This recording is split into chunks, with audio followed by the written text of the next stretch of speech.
তৃণমূল কংগ্রেসের ইস্তাহার প্রকাশ হতে চলেছে, অর্থাৎ আগামী 5 বছরের কি পরিকল্পনা থাকবে সেটা লেখা থাকবে, পাশাপাশি 15 বছরের উন্নয়নের বৃত্তান্তও দেওয়া থাকবে এই ইস্তেহারে। রাজা শাহ আমাদের প্রতিনিধি আমাদের সঙ্গে রয়েছে। রাজা, যে ইস্তাহার প্রকাশ হতে চলেছে তাতে 15 বছরের উন্নয়নের পাশাপাশি নতুন কি পরিকল্পনা থাকছে তৃণমূল কংগ্রেসের এবার 26-এর বিধানসভার ম্যানিফেস্টোতে?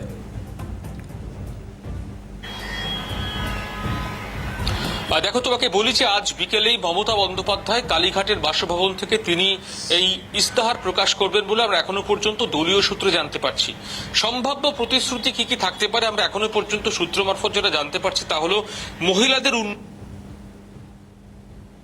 থাকতে পারে প্রতিশ্রুতি, এবং একই সঙ্গে এসসি এসটি সম্প্রদায়ের যে আরো উন্নয়ন সেই বিষয়ে কিন্তু বিশেষ কিছু ঘোষণা থাকতে পারে, আরো উন্নয়ন সেই বিষয়ে কিন্তু বিশেষ কিছু ঘোষণা থাকতে পারে আজকের ইস্তেহারে। এবং একই সঙ্গে তোমাকে বলি, সব থেকে যেটা নজর থাকবে এবারের ইস্তেহারে, যেটা এখনো পর্যন্ত রাজনৈতিক মহলের একাংশ মনে করছে যে তৃণমূল কংগ্রেস তারা তাদের ইস্তেহারে স্বাস্থ্য ক্ষেত্রে বিশেষ চমক থাকতে পারে, ইস্তেহারে বাড়তে পারে স্বাস্থ্যসাথী অনুদান। তোমাকে বলি যে স্বাস্থ্য ক্ষেত্রের বিষয় নিয়ে কিন্তু বড় ঘোষণা থাকতে পারে ইস্তেহারে, স্বাস্থ্যসাথী অনুদান বাড়তে পারে 2026-এ পুনরায় চতুর্থবারের জন্য তৃণমূল কংগ্রেস রাজ্যে ক্ষমতা দখল করলে। এবং একই সঙ্গে তোমাকে বলি যে কর্মসংস্থানের উপর বিশেষ গুরুত্ব আরোপ করার বিষয় কিন্তু থাকবে, এবং একই সঙ্গে শিল্পায়নে নতুন দিশা থাকবে ইস্তেহারে। এবং ইস্তেহারে জোর দেওয়া হবে বাঙালি অস্মিতা রক্ষায়। তুমি জানো যে গোটা শহর কলকাতা জুড়ে যেভাবে পোস্টার পড়েছে, যে একেবারে যে পোস্টারে কার্যত মমতা বন্দ্যোপাধ্যায়ের ছবি দেওয়া হয়েছে, এবং সেখানে আবার জিতবে বাংলা রয়েছে, এবং সেখানে রয়েছে যে লড়েছে সবার ডাকে, যে লড়ছে সবার ডাকে সেই জেতাবে বাংলা মাকে। বাঙালি অস্মিতার বিষয়টিকেও কিন্তু এবারের ইস্তেহারে তুলে ধরা হবে বলে মনে করছে রাজনৈতিক মহলের একাংশ। আজকে বিকেল ঠিক 4:30-এর সময় তৃণমূল নেত্রী মমতা বন্দ্যোপাধ্যায় তিনি ইস্তেহার প্রকাশ করবেন। ইস্তেহার প্রকাশ অনুষ্ঠানে তার সঙ্গে থাকবেন অভিষেক বন্দ্যোপাধ্যায়।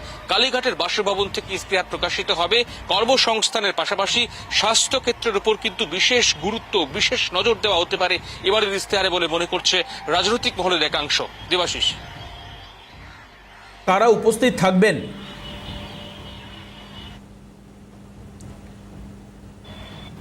রাজা, এই ইস্তেহার যখন প্রকাশ হবে কারা কারা থাকবেন?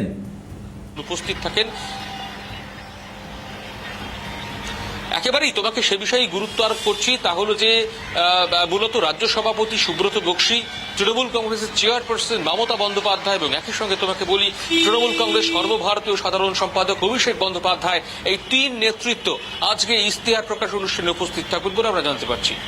বেশ, ধন্যবাদ রাজা তোমাকে। আর এখন এই মুহূর্তে আপনাদেরকে শোনাবো তৃণমূলের এই ম্যানিফেস্টো প্রকাশ নিয়ে খড়গপুরের বিজেপি মনোনীত প্রার্থী দিলীপ ঘোষ কি বলছেন, শুনবো। কেউ পড়েও না, ওরাও পড়ে না, কারণ মানুষ জানে ওটা লোককে বোকা বানাবার জন্য। ইস্তাহার আপনি 3বারের দেখুন, 3বার ক্ষমতা এসছে, সেই ইস্তাহারের সঙ্গে বাস্তবে কাজ কতটা মিলেছে। খালি প্রতিশ্রুতি। দিদিমণি তো প্রতিশ্রুতি দেন, এখনো ইলেকশন আগে প্রতিশ্রুতি দিচ্ছেন। দিয়ে বাড়াবেন, যদি সত্যি থাকতে তাহলে সুপ্রিম কোর্টে কেন গেছিলেন? বাড়িয়ে দিতে পারতেন। ভোটের দিন ঘোষণা হয়ে যাবে তাই বাড়িয়ে দিচ্ছেন। বেকার ভাতার কথা এখন বলছেন, মহিলাদের ভাতা বাড়িয়ে দিচ্ছেন, কবে কে পাবে জানে না। যদি উনি জিতে আসেন তাহলে দেবেন, কেন তোমাকে জিতাবে লোক?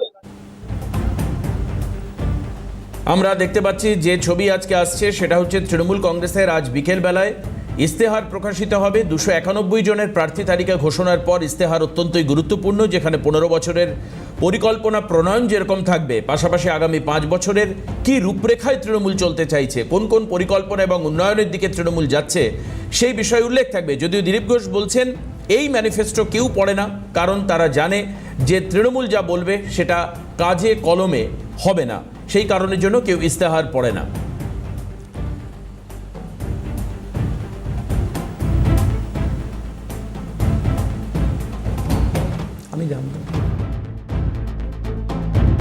আমরা দেখতে পাচ্ছি সেই খবর আমাদের যেরকমভাবে আমাদের প্রতিনিধি রাজা জানাচ্ছিলেন যে আজ বিকেলে যেরকমভাবে কর্মসংস্থানের দিকে গুরুত্ব থাকবে, পাশাপাশি একাধিক সামাজিক উন্নয়নমূলক কাজের দিকে তৃণমূলের কি ভূমিকা হবে সেই বিষয়টা থাকতে পারে, পাশাপাশি বিভিন্ন বিধানসভা ভিত্তিক উন্নয়নের উপর জোর দেওয়া হতে পারে। একাধিক বিষয় যেগুলো সম্ভাবনার কথা আমাদের প্রতিনিধি রাজা আমাদেরকে জানাচ্ছিলেন। আজ বিকেলবেলায় কালীঘাট থেকে মমতা বন্দ্যোপাধ্যায় এবং সাধারণ সম্পাদক অভিষেক বন্দ্যোপাধ্যায়ের উপস্থিতিতে যে তালিকা সামনে আসতে চলেছে, উন্নয়নের যে খতিয়ান সামনে আসতে চলেছে এবং ম্যানিফেস্টো যেটা সামনে আসবে, সেখানে কিন্তু একাধিক বিষয় গুরুত্ব দেওয়া হতে পারে এবং বেশ কিছু চমকও থাকতে পারে বিধানসভা নির্বাচনকে সামনে রেখে।